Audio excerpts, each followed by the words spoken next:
우리는 첫날 창조주 하나님에 대해서 배웠습니다. 세상에 어떤 종교를 찾아보십시오. 모든 종교마다 창조의 설화가 있어요. 그리고 그 창조의 설화에 의해서 인간의 존재감이 결정나는 것이죠. 저는 한번 티벳 지역에 한번 방문한 적이 있어요. 근데 티벳 지역에 방문했는데 티벳에서 모든 신들과 인간의 관계를 어떻게 표현하냐면 티벳은 탄트리즘이라는 그런 불교의 한 종파가 있는데 밀교이죠. 근데 그들은 뭐냐면 인간의 성적인 교감, 남자와의 성적인 교감을 통하여 어떤 영적인 깊은 극치를 경험해 나가는 그러한 수양 방법을 가지고 있고, 그들의 그 불화를 보면, 불화라고 해야 되나? 굉장히 좀 애매한 용어예요. 근데 그 탱화 맞아요. 탱화라고 그러는 것 같아요.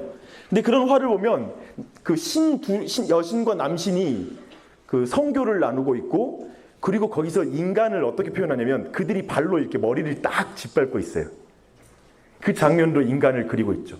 모든 종교, 서양 신화도 마찬가지고요. 그들은 어떤 인간은 신들의 장난 가운데 만들어진 하나의 어떤 실패, 그리고 어떤 거추장스러운 존재로 되게 많이 그려지고 있어요. 그러나 우리가 처음 보았다시피 창조주 하나님께서, 태초에 하나님께서 천지를 창조하시니라. 그리고 하나님의 형상대로 우리를 만드셨다라는 거예요. 이 이상의 인간의 가치를 높이는 게 어디 있습니까? 이 땅에서 인간의 가치를 만드는 게 아니라 하나님께서 우리의 존재됨을 만든 거죠. 그러나 우리 모두가 그것이 깨어졌다는 걸 알고 있어요. 근데 그 깨어진 그 인간의 형상, 그 하나님의 형상, 그 우주의 왕이신 그분의 형상으로 창조계 가운데 가장 높은 위치, 가장 고상하고 가장 고급하고 하나님의 그 형상을 담는 특별한 존재인 인간이 타락되었을 때 피조물의 모든 것으로 가리울 수 있고 그걸 감출 수 있는 그 형상을 회복할 수 있지 아니하고 오직 하나님이신 그분께서, 본체께서 이 땅에 내려 육체를 가지고 오셔서 그 자신의 몸을 찢으시고 피를 흘리심으로 말미암아 대속의 사역을 통하여서만 우리의 형상이 회복될 수 있다는 것. 도대체 어떠한 신이 자신에게 반역한 피조물을 위하여 인간으로 되어 그를 위하여 죽을 수 있단 말입니까? 우리가 믿는 예수 그리스도, 그리고 그분을 향한, 그분에 대한 우리의 사랑, 그리고 우리가 형상이 회복되었다는 의미는 이 어마어마한 존재의 의미가 있죠. 그리고 나서 우리가 지금 오늘 이 말씀으로 나아갈 것입니다. 그렇다면 우리 모두가 그렇게 변화되었는데, 그렇다면 하나님께서 우리를 어떻게 인도해 나가실까? 거룩하신 하나님, 우리랑 너무 멀어. 창조주 하나님? 너무 위대해. 우주의 하나님, 우주를 만드신 하나님, 나와 무슨 상관이야? 그게 아니라 하나님께서 인간을 만드셨고 인간이 되셨고 역사 속에 들어와 성령으로 함께 하시고 그분이 동행한다는 의미는 무엇인가? 우리는 어떤 길로 부름받았고 어떠한 목적으로 우리 모두가 이끌려 갈 것인가? 거기서 하나님께서 우리를 다루어가는 방식은 무엇인가? 그분이 일하시는 방식과 하나님은 어떤 분이실까? 그것이 우리 모두에게 새겨지는 시간이죠. 출애굽기 3장 10절로 15절 갈게요.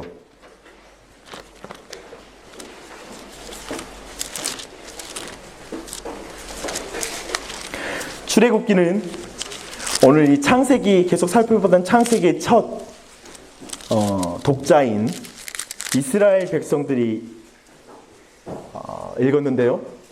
그들을 구원할 때 처음에 모세를 부르는 장면입니다. 그때 하나님께서 자신을 소개하는 장면이죠. 우리 3장 10절로 15절 말씀까지 함께 읽겠습니다. 시작. 이제 내가 너를 바로에게 보내어 너에게 내 백성 이스라엘 자손을 애굽에서 인도하여 내게 하리라. 모세가 하나님께 아뢰되 내가 누구에게 바로에게 가며 이스라엘 자손을 애굽에서 인도하여 내리까? 하나님이 이르시되 내가 반드시 너와 함께 있으리라. 내가 그 백성을 애굽에서 인도하여 낸 후에 너희가 이 산에서 하나님을 섬기리니 이것이 내가 너를 보낸 증거니라. 모세가 하나님께 아뢰되 내가 이스라엘 자손에게 가서 이르기를 너희 조상의 하나님이 나를 너희에게 보내셨다 하면 그들이 내게 묻기를 그의 이름이 무엇이냐 하리니 내가 무엇이라고 그들에게 말하리까? 하나님께서 모세에게 이르시되 나는 스스로 있는 자니라. 또 이르시되 너는 이스라엘 자손에게 이같이 이르기를 스스로 있는 자가 나를 너희에게 보내셨다 하라. 하나님이 또 모세에게 이르시되 너는 이스라엘 자손에게 이같이 이르기를 너희 조상의 하나님 여호와 곧 아브라함의 하나님 이삭의 하나님 야곱의 하나님께서 나를 너희에게 보내셨다 하라. 이는 나의 영원한 이름이요 대대로 기억할 나의 칭호니라. 모세에게 미디안 광야, 즉 애굽의 왕자였다가 피신하여서 도망쳐서 도망자 신세로 미디안 광야에서 40년의 세월이 지났어요. 근데 그에게 하나님께서 가서 이제 다시 돌아가서 너의 백성들을 구원해 라고 말하니까 모세가 말하는 건 내가 누군데요? 힘 있을 때 쓰시죠. 왜 나 이젠 다 늙어서 힘없을 때 와서 이러십니까? 내버려 두세요.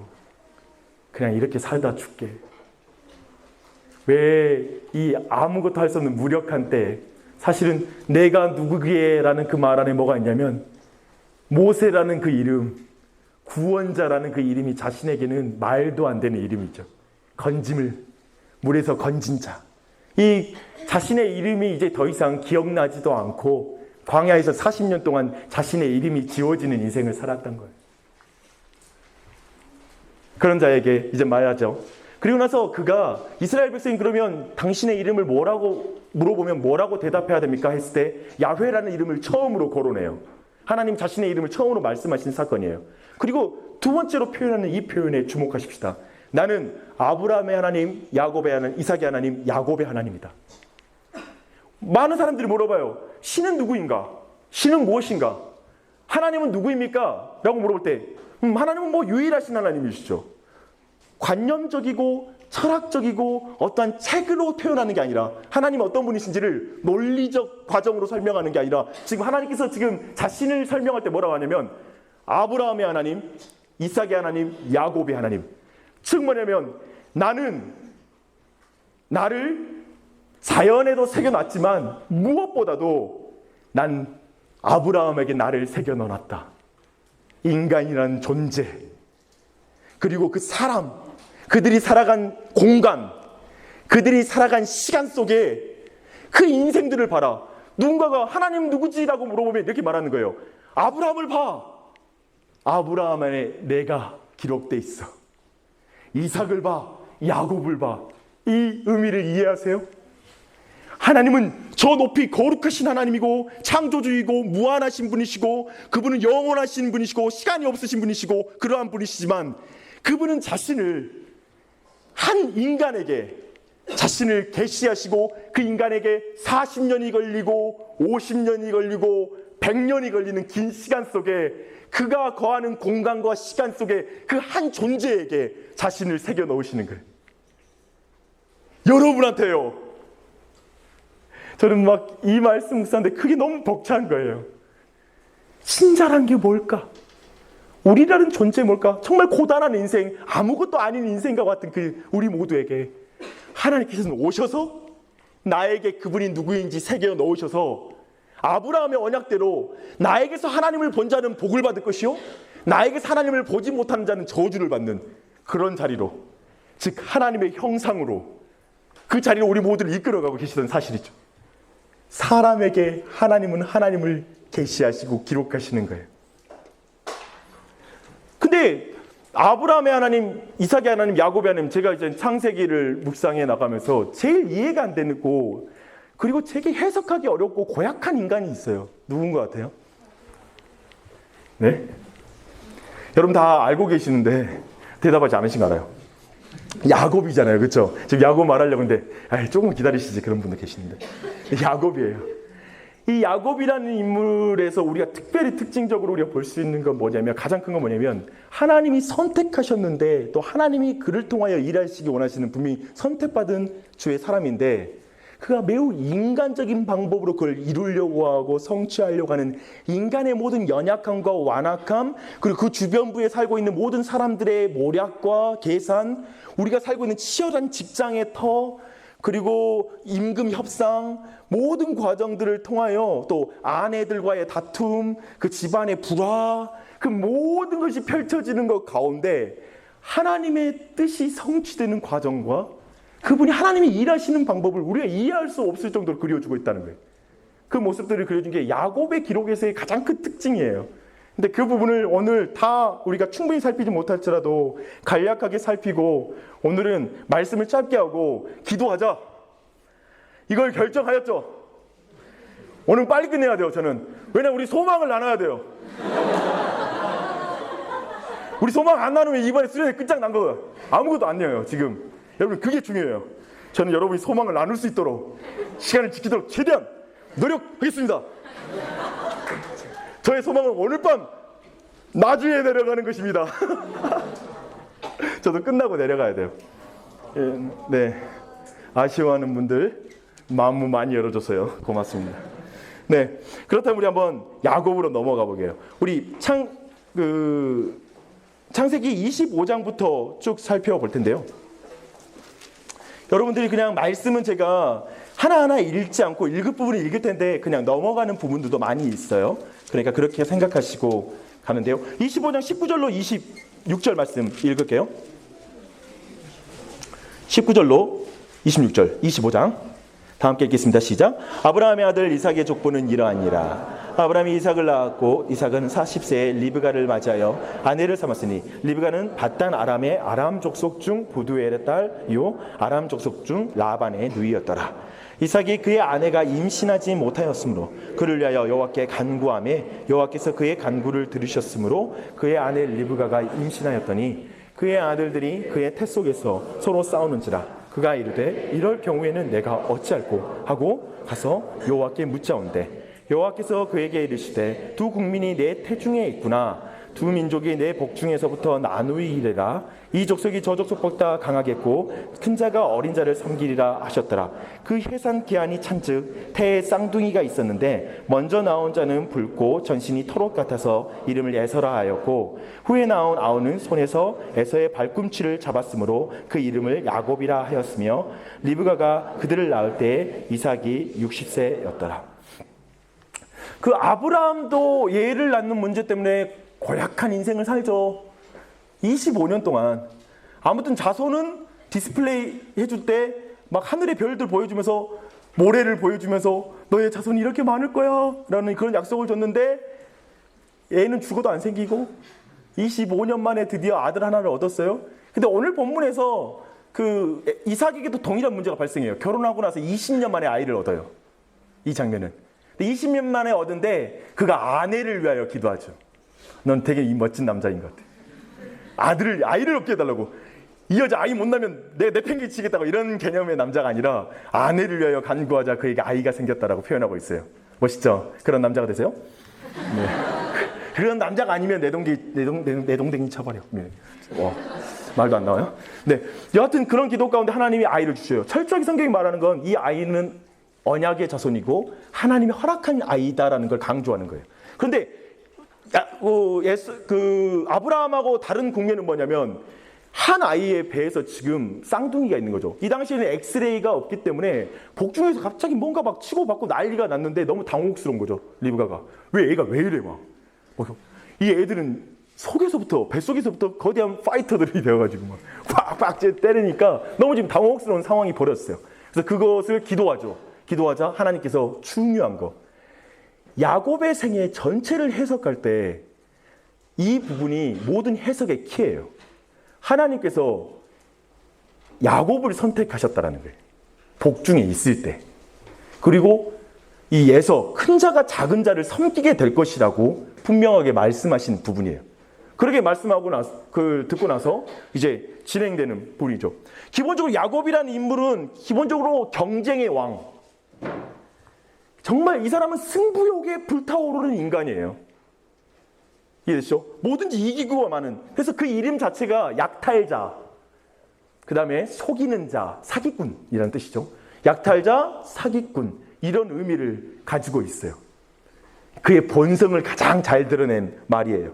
또 한 가지 뭐냐면 그가 진짜 사기꾼이란 건 27절부터 34절에 나와요. 우리가 알죠? 야곱은 텐트맨이에요.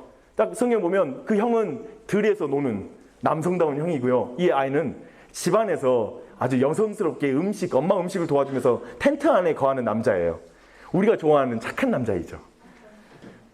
굉장히 그 가정일 도와주고 이렇게 가정적인 남자. 오늘날은 우리에게 지지받지만 그 당시에는 남자 구실을 못하는 그리고 가족의 어떤 그 거대한 전쟁과 이렇게 노략질을 당할 수 있는 상황에서 남성으로서 가계를 이어갈 수 있는, 그리고 아브라함의 언약을 이어갈 그 힘 있는 지도자로서는 면모가 보이지 않는 그런 상태라고 보시면 돼요. 그런데 그가 형이 배고파서 이제 들어오자 이는 어떻게든 그의 장자권을 빼앗을 것을 늘 틈을 타고 보고 있다가 형의 약점, 형이 약한 게 먹는 거거든요. 정말 나와 예서는 비슷하다는 사실을 먹는 거에 되게 약한 거죠. 근데 나중에 여러분이 성경 보면 이삭도 먹는 거에 너무 약해요. 뭐냐면 왜 이삭이 에서를 좋아하는 줄 아세요? 에서가 들에서 잡아온 짐승으로 만든 음식을 좋아서 좋아한대라는 그런 표현을 써요. 그리고 마지막에 축복할 때도 있잖아요. 축복의 기회를 그냥 놓치지 않아요. 이 이삭이란 분은 뭐냐면 그가 내가 너가 들에서 잡아온 짐승을 먹고 나서 축복해 줄게. 그 기회를 타서 어떻게 해서든지 아무튼 먹는 거대. 두 부자가 아무튼 찰떡궁합이에요. 이 사람들은. 아무튼 이 먹는 것에 밝히는 이 육체파 진정 육체파 그리스도인. 아무튼 그런 사람들이에요. 그런데 거기에서도 그는 팥죽 한 그릇, 아주 작은 거 하나로 값어치를 주고 그의 복을, 어마어마한 그 장자권을 빼앗는 그런 모략을 써요. 나중에 살펴보겠지만 나중에 라반한테 되로받아요. 어떻게 되는지 이따 볼게요. 그렇다면 또 한 가지는 야곱은 자신의 아버지의 권위를 가로채요. 27장에 보면 나오는데요. 눈이 보이지 않는 아버지예요. 얼마나 불쌍해요. 그 아버지가 이제 축복을 해준다고 그러니까 눈이 안 보이는 걸 틈타서 어머니와 함께 놀라운 모략을 펼치죠. 그래서 뭐 옷도 형 옷을 입고, 그 다음에 여기 털이 많다고 그러니까 여기 털로 이렇게 가죽으로 덮고 하는데, 여기서 재밌는 표현이 뭐냐면 야곱이 어머님 어찌 하나님의 사람으로서 이렇게 구라쳐가지고 하나님의 축복을 받을 수 있겠습니까? 저는 절대로 하나님의 방법으로 하지 그렇지 않을 거요. 이런 말을 하지 않고, 전혀 그런 말을 하지 않아. 야곱은 그런 사람이 아니에요. 우리와 같아. 뭐 그 다르지 않아요. 근데 야곱은 그리 하지 아니하시고 뭐라고 하냐면 들키면 큰일 나잖아요. 그 방법으로 완전 동의한데 엄마 들키면 저주받아 죽을 거야. 안 돼. 저주가 그저 두려워서 그 방법을 택하지 않는 그 정도 수준이에요. 근데 엄마가 나섰죠. 내가 저주 받을 테니까 해. 그러자 그가 용기를 내서 들어가서 그 축복을 강탈해요. 즉 아버지의 축복권을 철저하게 유린하는 거예요. 아버지의 권위에 대해서 철저하게 무시하는 것으로 그 권위를, 그 축복권을 강탈해 나가는 장면으로 성경이 그리고 있어요. 그리고 나서 하나님의 사람, 철저히 이 모든 것이 그려지고 있는 아브라함이라는 됨됨이는 뭐냐면 하나님께서 약속하신 것, 하나님께서 부르신 존재, 자신의 신분, 그리고 자신을 통하여 하나님께서 이루고자 하는 아브라함의 언약의 크기가 얼마나 큰지, 그거에서 전혀 이해도 하지 아니하고 하나님의 방법도 이해하지 못할 뿐만 아니라 하나님이 어떤 분인지에 대해서도 전혀 무지하게 그저 자신의 스스로 움켜쥐어서 인생을 가져가려고 하는 인생관을 가지고 있어요. 내가 움켜주는 인생이 내 인생이다. 내 방법으로, 내 수단으로 하나님의 복, 오케이, 좋아. 근데 나는 그렇고 내 손으로, 내 방법으로 취할 거야. 내가 원하는 시간에, 내가 원하는 방법으로, 내가 원하는 모양으로 그대로 이루어지지 않으면 안 돼. 내 꾀로 살 거야. 그 인간의 원형인 거예요.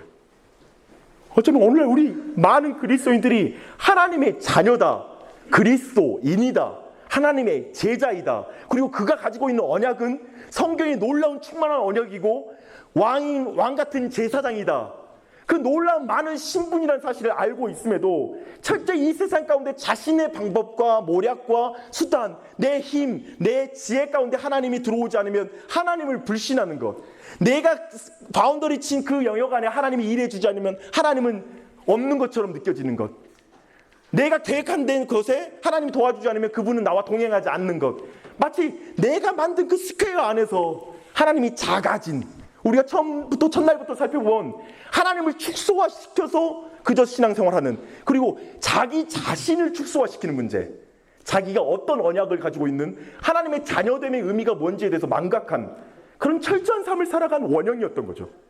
그런데 하나님이 그에게 어떻게 행하시냐, 그것이 바로 야곱에서 우리가 보는 중요한 포인트예요. 우리 모두가 이 세상에서 참 우리 모두가 세상 사람하고 별 다를 거 없이 사는 자신을 볼 때가 많아요. 참 별 다를 거 없다. 이런 내 자신에 대한 어떤 때론 그런 거 보고 내 자신이 깜짝 놀라기도 하고 그것이 내 안에 신앙적인 도전이 되어서 다시 회개하고 하나님께 나아가기도 하고 우리 모두가 이 상황 가운데 도리어 TV에서 사랑이라는 그런 다큐멘터리 보면 훨씬 믿음이 없는데도 그냥 그들이 자신의 삶에서 더 사랑을 소중하게 여기고 갖고 나가는 모습에 도대체 내 신자됨의 의미가 뭔가? 왜 이렇게 나는 사랑이 없나? 나는 왜 이렇게 하나님의 사람으로서 이렇게 좀 볼품없어 보이는가? 그런 어떤 여전히 내 인간적인 방법으로만 살려고 하나? 이런 마음. 수련회 와서도 그렇지 않아요? 다들 하나님 너무 구하고 하나님 의지하는 것 같은데 내 마음이 소리는 지르지만 그것이 마치 내 마음의 두려움을 감추려고 하는 소리이듯이 공허하게 외치고 속으로는 정말 내가 하나님 진짜 의지하지 않는 거 아닌가? 나는 다른 사람처럼 그 은혜 안에 나아가고 있나? 어쩜 그런 비교하는 마음 가운데 스스로 위축되어 앉아있는 사람들도 이 자리 가운데 있을 수 있어요. 마치 끊임없이 우리 안에 있는 갈등인 것이죠.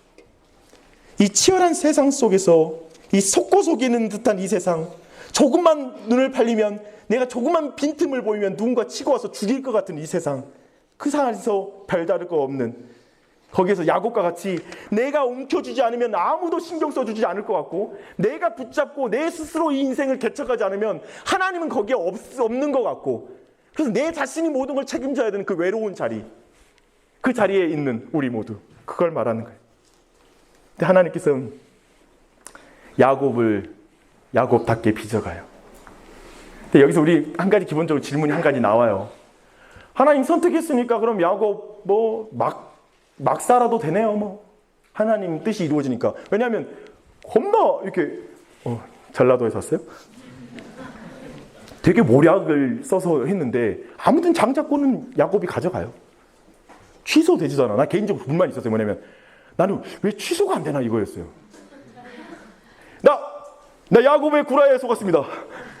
야곱 너한테 축복 안 해. 예서에게 복을 줘. 이 부분 왜 안 될까에 대한 부분이 나는 있었어요. 근데 성경을 보면서 발견한 건 하나님의 언약은 한 번 주어지고 나서 취소되지 않는다라는 걸 드러내는 거예요. 우리 모두 야곱과 같은 구라쟁이 정말 못난 인생인데 하나님이 선택하면 그걸 취소하지 않으신다라는 그분의 뜻을 하나님의 대리인인 이삭의 축복권 안에 이미 그게 드러나고 있는 거예요. 취소할 수 없는 우리 모두가 그 자리에 있습니다. 그렇다면 그럼 막 살아도 됩니까? 라는 질문이 나오죠. 막 살아도 되지 않고 이제부터 야곱을 야곱답게 만드는 이야기 하나 해드릴게요. 약탈자를 터는 약탈자가 있어요. 그가 형을 피해서 이제는 어머니의 고향이 바다나라로 가서 그의 어머니의 삼촌을 만나서 그 아래로 들어가요. 근데 이 사람이 아주 그 인생을 털어버려요. 속이는 자를 속이는 인간을 만납니다. 그래가지고 그가 임금 협상 조건이 10번 바뀌어요. 야, 1년 동안 일하면 내가 쌀 10가마니 죽겠는데 1년 지나서 일했어. 야, 쌀 1가마니로 바꾼다. 이런 조건이 바뀜을 경험한 거예요. 그 대표적인 게 라헬을 위하여 가장 사랑하는 그 여인을 위하여 7년 동안 뼈 빠지게 일을 했어요. 근데 그 첫날 밤 무조건 이놈 술 취해서 들어갔어. 침실에. 술 취하면 안 돼요. 술 취해가지고 들어가가지고 잠을 자고 아침에 일어나니까 이거 뭐야? 언니 레아야. 언니 레아의 분은 약간 눈이 약한 자라는 뜻이 있거든요. 그래서 어쩌면 그 언니가 약간 눈이 약해서 좀 몸이 허약한 존재였다는 생각을 했는데 당연히 매력적이지 않았겠죠. 근데 라헬은 되게 아름다웠거든요. 그런 면에서 아침에 일어났는데 나는 그 생각을 해요. 이렇게 라헬 딱 봤는데 라헬 화장을 벗기면 이렇게 되는 건가 이런 생각 안 했을 것 같고 그 당시 뭐 화장님 얼마나 있었을까 이렇게 생각하니까 기본적으로 웬일이야 뭐야 이거 뭔데 갑자기 이제 그 첫날 밤에 달콤했던 어떠한 그 첫날 밤에 우리 모두가 꿈꾸는 모든 그 신혼의 첫날 밤에 그 아름다운 밤이 순식간에 완전히 깨져서 곧바로 라반에게 뛰어갔잖아요. 이게 뭐야? 뭔데? 뭐 이렇게 말하자. 라반이 얼마나 웃긴 사람이냐면 우리 지방에서는 언니보다 동생을 먼저 시집 보내는 법이 없어. 그랬으면 진작 시집을 보내든가 7년 사이에 빨리 보내야지. 그가 얼마나 오래전부터 이걸 모략했는지 알겠어요? 아주 긴 전부터. 그러니까 얘 완전 사기꾼한테 걸린 거예요. 이제 그 인생 털리기 시작한 거예요. 그래서 엄청 털려. 그 뒤로 말하기를, 성경 말하기를 10번 그의 어떤 품삯의 조건이 바뀌었다라고 말해요. 10번이란 말은 사실은 단순히 숫자 10번을 상징한 게 아니라 좀 완전수의 개념이 있기 때문에 아주 많이 이 조건이 갱신된 거예요. 기가 막히죠? 아주 털리고 있어요. 임금 협상. 아주 조건 못하고요. 30장 25절로 보면 마지막 이제 야곱이 11번째 아들 낳고 나서 이제 자식도 많이 거들었으니까 진짜 임금 협상 제대로 해야 되겠다 생각하고, 얼룩진 놈은, 태어난 얼룩진 놈 나한테 주라고, 지금 여기 얼룩진 양들은 나한테 주고, 그리고 이제 그 흰둥이들은 내가 다 가져가시라고. 그렇게 하고 앞으로 태어날 아이들 중에 얼룩진 애들은 나한테 주라고. 이렇게 임금 협상해요. 그때 조건이 뭐냐면 사직을 걸고, 안 그러면 그만둡니다. 나 돌아갈 거예요. 실제로는 진짜 야곱 때문에 놀라운 축복을 받았거든요. 라반이 알 정도로. 그래가지고 이 협상 조건에서 라반이 거절할 수가 없어. 오케이, 그렇게 하자. 그런데 거기 말씀 보면 그날 밤에 얼룩진 놈을 전부 다 아들들한테 맡겨가지고 멀리 가버려요. 그날도 털려. 아, 이해돼요? 얼룩진 놈 자기 주기로 연금 협상 끝났는데 그날 밤에 얼룩진 놈 다 끌고 가버린다고요. 흰둥이만 남겨놔. 아, 그래가지고 또 이제 사실 그 계획은 하나님께서 알려주신 거였거든요. 그 임금 협상의 이런 방법들을. 근데 그런 생각하고 나서 여전히 야곱은 인간적인 방법을 쓰거든요. 뭐냐면 신풍나무, 이 애들이 교접할 때 신풍나무 껍질을 벗겨가지고 알록달록 알록달록 이렇게 지금 말하면 알롱달롱 알롱달롱, 옆에서 말하면 알롱달랑한 애가 태어난다는 미신적인 방법을 계속 써요. 나름 하나님이 꿈 가운데 알려준 방법인데도 아직도 못 믿어. 알롱달롱 알롱달롱 해가지고 건강한 놈들이 오면은 그거 알롱달롱 알롱달롱 해가지고 낳게 하고, 좀 허접한 애들이 오면 가만히 놔둬가지고 흰둥이가 태어나면 주고, 이렇게 약한 애들. 아무튼 야곱 대단해요. 그렇죠? 계속 우리를 보고 있어요. 그렇게 하고 있어요. 그리고 나서 야곱은 어떻게 될까요? 그 뒤로는 정말 이 텐트맨인 이 야곱이 열악한 근무 조건 속에 살아요. 수면 잠자지도 못하고요. 그리고 지나친 근로 노동 시간 가운데 거하고요. 또 그 당시에 근로 조건 가운데 예를 들면 슈퍼마켓에서 절도를 한다 그러면 알바생에게 그 절도비를 물어내는 거, 이거 어떻게 생각하세요? 안 된다라고 생각하시죠? 여기서는 야곱한테는 라반이 그렇게 해요. 동물에게 죽거나 뭐 누가 훔쳐가거나 그러면 전부 다 야곱한테 품삯에서 까. 그 조건 속에서 우리와 똑같은 어떤 그 계약직의 서러움을 굉장히 맛보고 있는 사람들이에요. 그래도 막 털려, 계속 털려. 그렇게 되는 거죠. 그러면서 안에 또 한 가지 뭐냐면 이 경쟁의 대마왕이, 형하고 경쟁한 이 대마왕이 아내들의 경쟁과 그 등살 속에서 정말 고생해요. 남편을 쟁취하고자 그 아내 둘이 자기 종까지 부려가지고 여자 4명이서 그냥 야곱을 쥐어짜가지고 12아들 낳아. 엄청나. 아무튼 아내 한 명도 힘들다고 했잖아요. 제가 너무 힘들어요. 근데 2명, 3명 너무 힘들어. 그래도 늘 불편한 결혼 생활을 한 거예요. 쉽게 말하면 지금 20년 동안. 오늘 살펴볼 나중에 본문이 20년이 지나고 나서의 본문인데요. 그렇게 지냈어요. 또 한 가지는 르우벤이라는 큰아들이 자기의 아버지의 축복권과 그 놀라운 권위를 무시하는 행동을 해요. 뭐냐면 라헬이 죽고 나서 라헬의 종인 비라, 즉 자신의 첩이죠. 그와 동침을 해요. 자기 큰아들이 가만히 있으면 그에게 축복권이 갈 텐데 그것을 자기 스스로 그걸 쟁취하겠다고 아버지의 하체를 범하는 것 자체가 아버지의 축복권을 넘어서는 행동이거든요. 그 행동 자체가. 그런 행동을 해요. 즉 보세요. 그냥 깍 소리를 지르고 싶지 않으세요? 뭐 이런 일까지 당해. 아버지 한번 속였다고. 그 인생 속에 지금 뭐가 이루어지고 있는지 알겠어요? 또 한 가지. 아들들의 경쟁은 무서워요. 자기가 형하고 경쟁했는데 그 아들들 사이에는 얼마나 심각한 경쟁이 있었냐면 결국 요셉을 죽여버리겠다는 결정을 할 정도로 경쟁이 심한 거예요. 실제 어떤 형들이 죽여버리자고 모의를 해가 저기 오는데 짧은 시간에 전체가 동의를 하고 거의 대부분 동의가 죽여버리자는 결정을 했어요. 상상이 돼요? 이 가정 파괴. 형제들 사이 관계가 완전히 파괴된 가정 속에 있었던 거예요. 그런 자식들을 둔 거예요. 그리고 결국 한 아들이 팔려가죠. 그리고 자신이 죽었다는 소식으로 알려지고 이런 인생을 걸어가요. 근데 저는 야곱의 이런 인생들을 보는데 하나님의 사람으로서 인간적인 방법으로 살아갈 때 하나님께서 이 야곱을 향하여 지극히 작은 것까지도 교정하시는 거예요. 그러니까 하나님의 족장답게, 언약의 자손답게, 아브라함의 언약을 가진 족장답게 하나님 빚어가시는 그 일들을 멈추지 않고 행하시는 거예요. 계속 치고 들어가서 그걸 고치시는 일들이 멈추지 않는 거예요.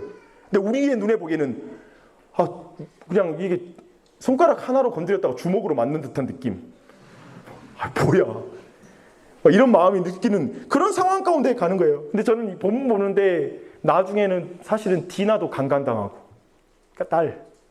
막 이런 장면 보는데 갑자기 내 안에 무슨 마음이 드냐면, 저는 약간 변태 감성이라 했잖아요. 거의 야곱에게 내 감정이입이 다 돼가지고 또 내 인생도 생각하고 내 삶에도 하나님이 이렇게 일하시는 거에 대해서 생각하면서 그냥 소리가 어떻게 나오면 그만! 그만!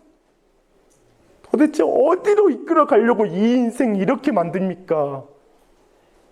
도대체 사실 내 감정이 그렇잖아요. 지금 야곱이 아니라 우리잖아요. 그리고 우리의 인생 속에서 그렇게 외칠 때가 있잖아요. 하나님 그만요. 도대체 어디로 끌고 가려고 이러십니까? 도대체 나에게 뭘 원하는 거고 내가 얼마나 잘못했다고 이러십니까?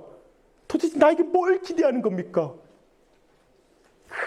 외침이 야곱의 말씀을 묵상하면서 내 안에서 터져 나오는 거였어요. 우리 모두 그래요. 그만 좀 하세요. 내버려 두세요. 제가 여러분 나이 때, 지금은 이 기도를 다시 시작했어요. 근데 여러분 때 그런 기도를 제가 드렸잖아요. 하나님, 제가 잘못하면 때려주세요. 그래가지고 응답해버렸어.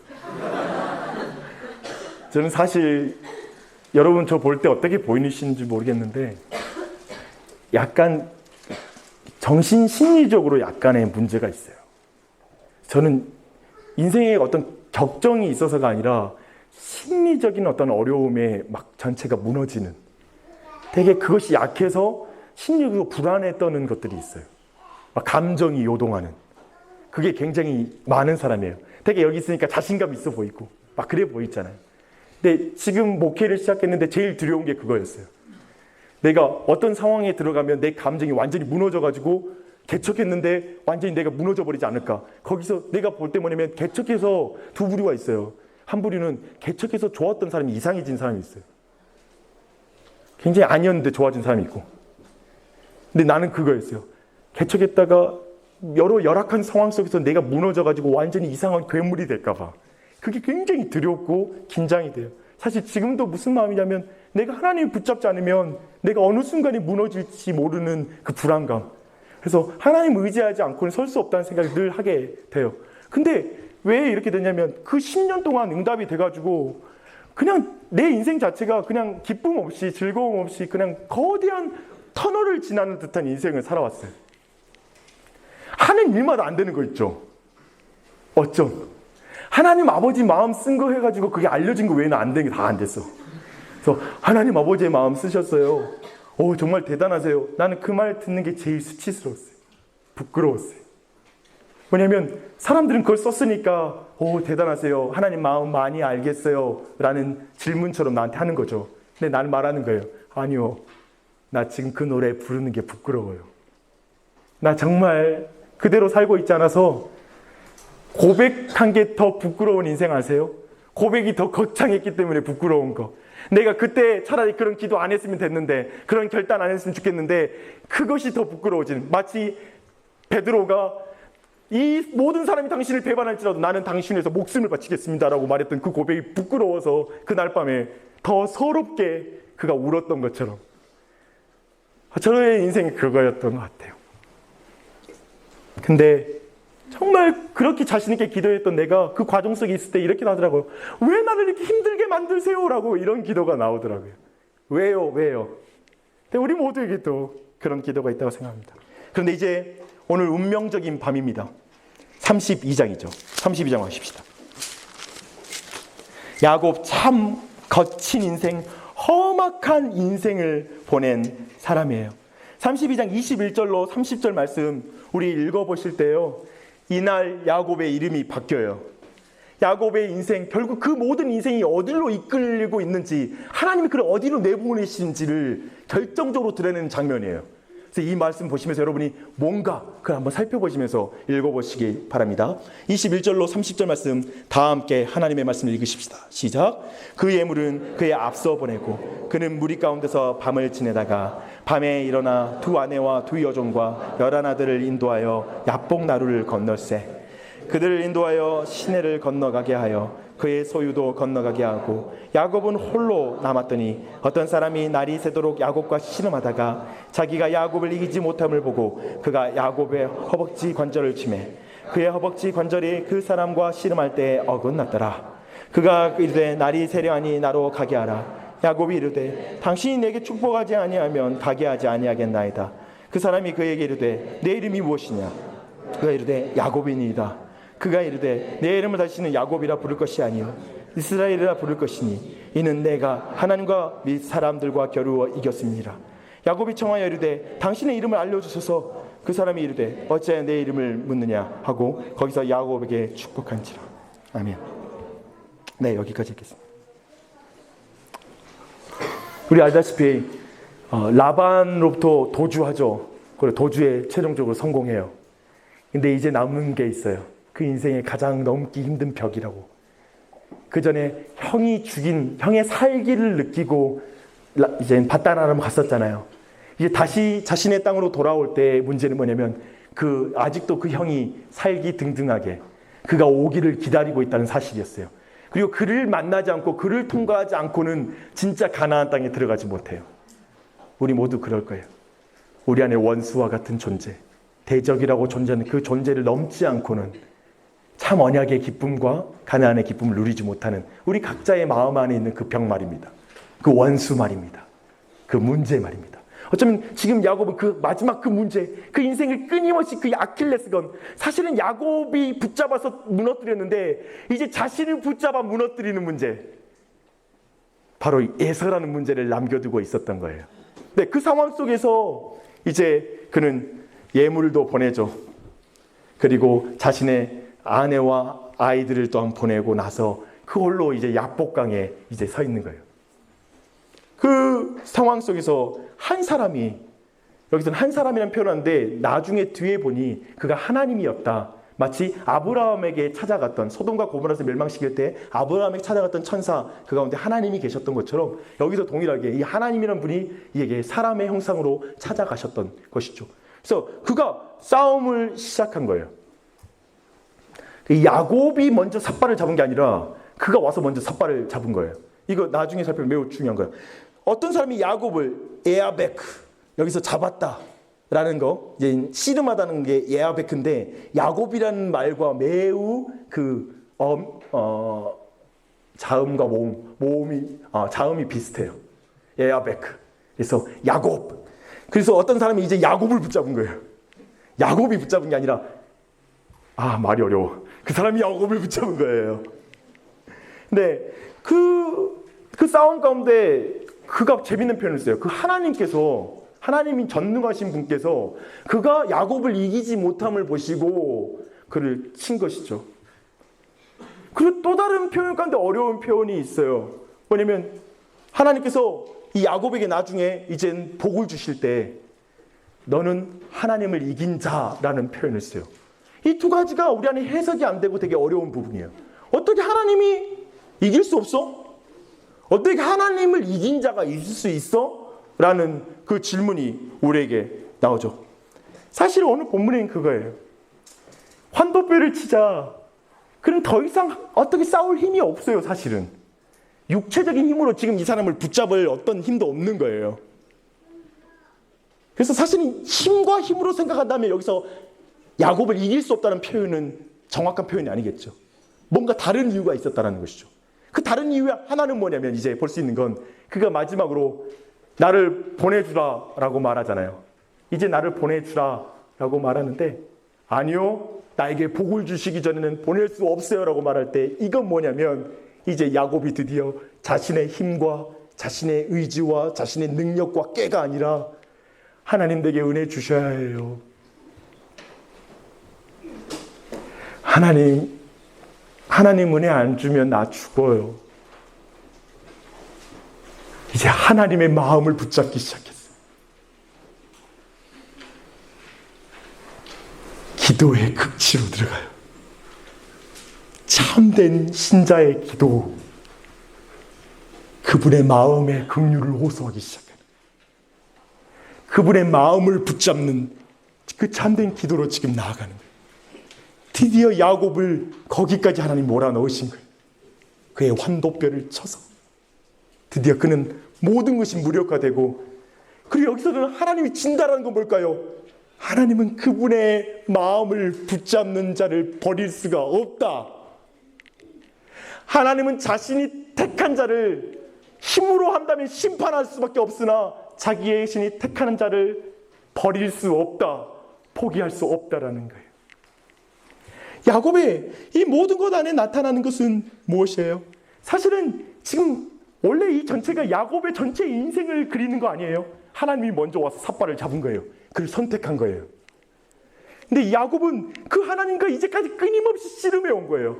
야곱이 싸운 건 라반이 아니에요. 야곱이 싸운 것은 에서가 아니에요. 야곱이 싸웠던 건 임금 협상이 아니었던 거예요.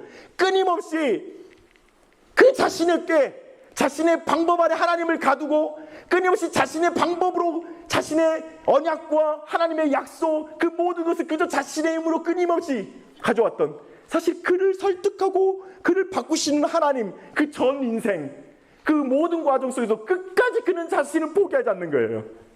끝까지 하나님을 인정하고 그분을 붙잡지 못했던 인생인 거예요. 이 씨름 속에는 사실 야곱이 싸운 그 인생 전체가 씨름한 건 하나님이었다는 걸 보여주는 거예요. 우리 인생이 그렇다니까요. 잘 생각해봐요. 우리는 부모님하고 싸운 게 아니에요. 언뜻 보면 우리는 어떤 삶의 정말 지독한 게 교활한 어떤 친구와 싸워온 게 아니에요. 교회 안에 어떤 사람의 문제와 싸워온 것도 아니고, 어떤 환경, 열악한 직장, 아니면 열악한 가정의 상황, 열악한 어떤 문제, 내 삶을 늘 발목 잡는 그 모든 상황으로 말미암아 싸워온 게 아니라, 끊임없이 우리는 하나님 그분에게 원망했고 그분과 싸워온 인생, 그분의 손을 내가 믿지 못하고 그저 내 방식대로 해서 속상하면 막 참지 못하고 분을 이기지 못했던, 거기 안에서 하나님의 인도하심에 대해서 보지 못했던 그런 모든 인생이었던 거죠. 놀랍게도 하나님은 우리에게 잡으신 손을 안 놔요. 그리고 그분의 자리까지 인도해 가요. 하나님을 붙잡아 이긴 자가 이스라엘이라고요? 아니, 하나님이 붙잡아 이긴 자가 이스라엘이에요. 하나님이 붙잡아 기도하게 하는 자가 이스라엘이에요. 우리가 하나님을 붙잡는 게 기도라고요? 아니, 하나님이 붙잡아 주셔야 할 수 있는 게 그분을 붙잡는 기도예요. 그것이 야곱의 인생 안에, 그리고 우리 모두를 지금 어디에 자리로 인도하고 있는가를 드러내고 있어요. 신자의 삶, 우리 모두의 갈구는 뭔지 아세요? 어느 날 새벽 예배였어요. 제가 새벽 예배 가운데 기도하는데 내 내적인 문제와 연약함, 사역자로서는 도저히 정말 인정하기 힘든 연약한 모습이 내 안에 되게 많은 거예요. 그 가운데 하나님, 내 안에 이걸 고쳐주세요, 이걸 고쳐주세요 막 기도를 하는데 갑자기 망치와 같은 생각과 마음이 내 안에 확 들어오는 거예요. 그 생각은 이거였어요. 이런 마음이었어요. 영주야, 네가 나를 의지할 필요 없는 완전함을 구하는구나. 기도할 필요 없는 건강함, 나를 의지할 필요가 없는 완전함, 환경을 구하는구나. 그날 새벽을 잊을 수가 없어요. 아, 내가 신자가 된다는 의미는 완전한 자가 된 게 아니라 그분을 붙잡는 것, 그분을 붙잡는 것이 하나님 내 인생을 이끌어가는 자리구나. 그걸 깊이 배웠던 날이었습니다. 오늘 말씀 보면 32장 처음 보면요, 야곱이 길을 가는데 하나님의 사자들이 그를 만난지라. 야곱이 그들을 볼 때 이르기를 이는 하나님의 군대라 하고, 마하나임이란 말이 처음 나와요. 하나님의 군대. 에서를 만날 때 너무나 겁에 질려 있었던 거예요. 이제 만났는데, 근데 하나님이 먼저 군대를 보내줘가지고 내가 너와 함께라는 거 알려줘요. 근데 그 뒤에 에서가 400명을 이끌고 온다는 소식을 들어요. 두 군대가 격돌했죠. 그 사이에 야곱은 벌벌 떨어요. 하나님의 군대를 믿지 못해요. 그 400명의 군대 때문에 벌벌 떠는 거예요. 근데 여기서 질문이에요. 왜 마하나임이 있는데 왜 400명을 남기시죠? 그렇잖아요. 먼저 쓸어버려야 되잖아요. 하나님의 군대가. 그래서 야곱이 이렇게 들어가야 되는데. 그냥 오늘 말씀을 처음 듣는 이스라엘 백성은 뭐였을까요? 왜 하나님 함께 하시는데 가나안의 민족은 그대로 놔둡니까? 왜 안악다서는 그대로 두십니까? 왜 정복 정쟁이 필요합니까? 하나님 다 쓸어버리시죠. 그래서 형통하게 인도해 주시죠. 왜요? 왜 문제를 남겨놓으십니까? 왜 타락할 거리를 만들어 놓으시고 우리에게 유혹의 거리를 만들어 주십니까? 그거 다 없애줘야죠. 동일한 질문 우리 모두 하는 거예요. 왜 성령님이 함께 하시는데 우리의 인생에서 두려운 문제는 이렇게 많은 것입니까? 왜 그분이 함께 하신다고 하는데 이렇게 이 세상에 나를 넘어뜨리려고 하는 저 에서의 400명과 같은 정말 무서운 사람들이 주위에 널려 있습니까? 왜 내 신앙을 계속 넘어지게 만드는 아버지가 있습니까?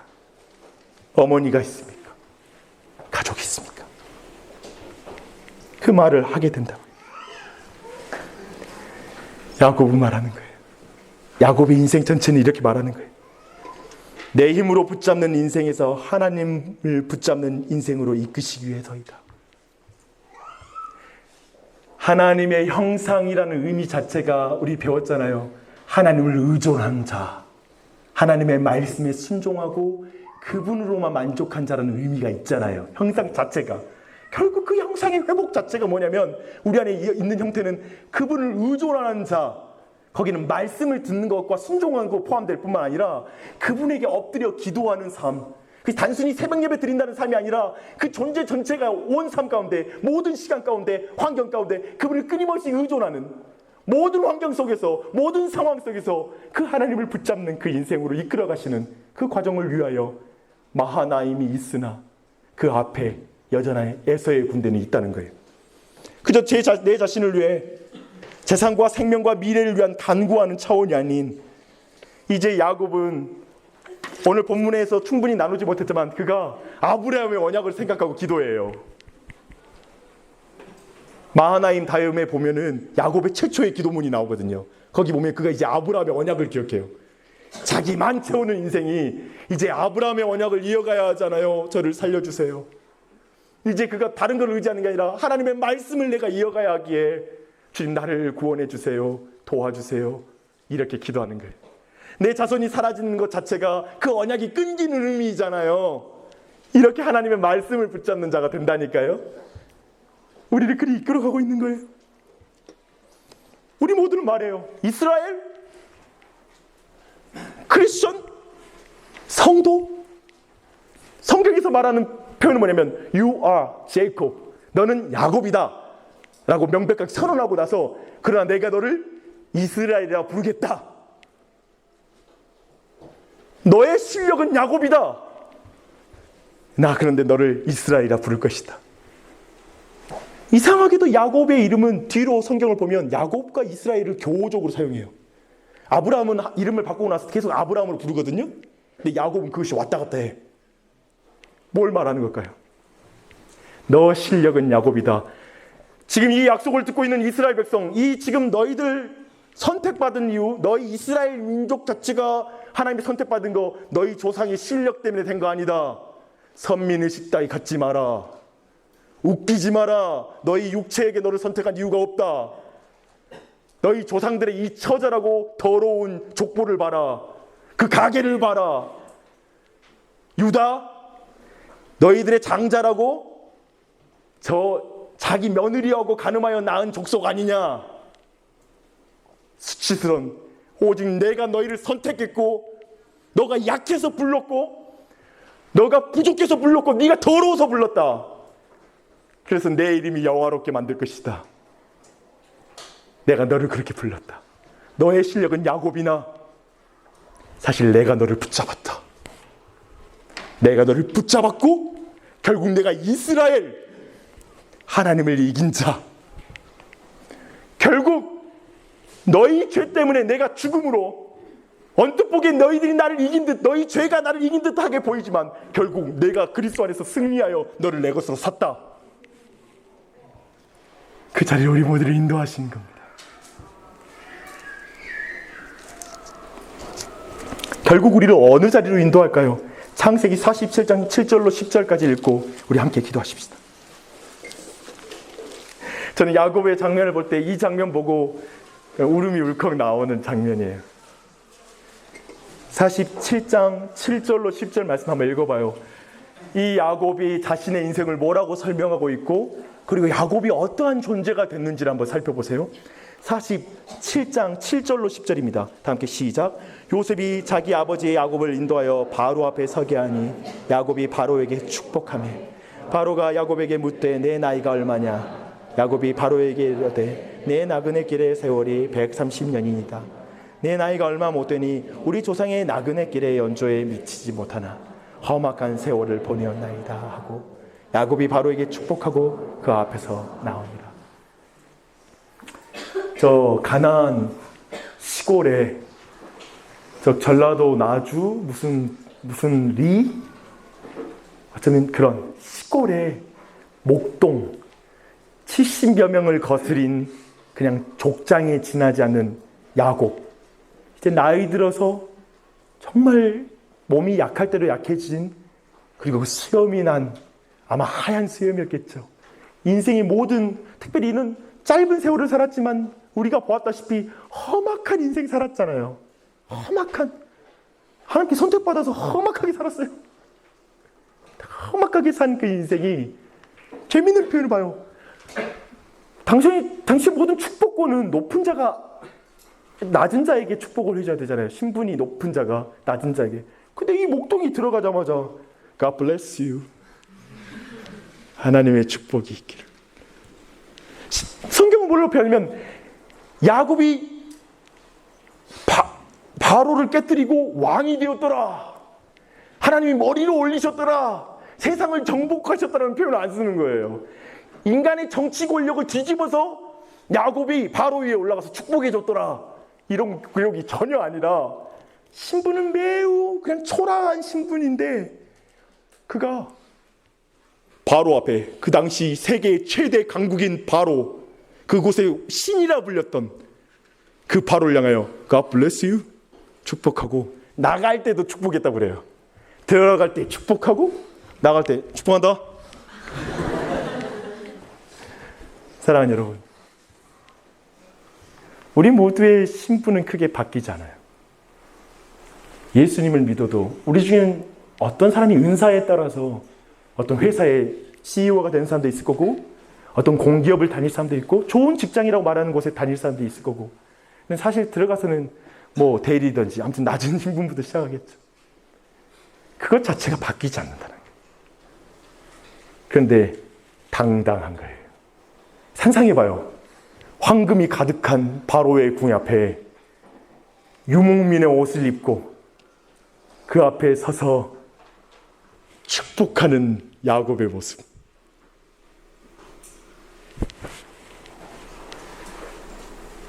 그 당당한 신자의 인생을 사십시오.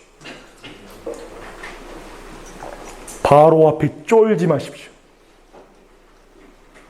결국 하나님만 의지하는 사람은 사람 앞에 쫄지 않아요.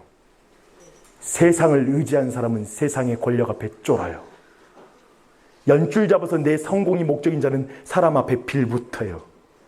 하나님이 내 인생을 열어준다고 믿는 사람은 무례하지 않고 당당하다는 말을 하고 있는 거예요. 애절없다는 말을 하는 게 아니라 당당하다고요.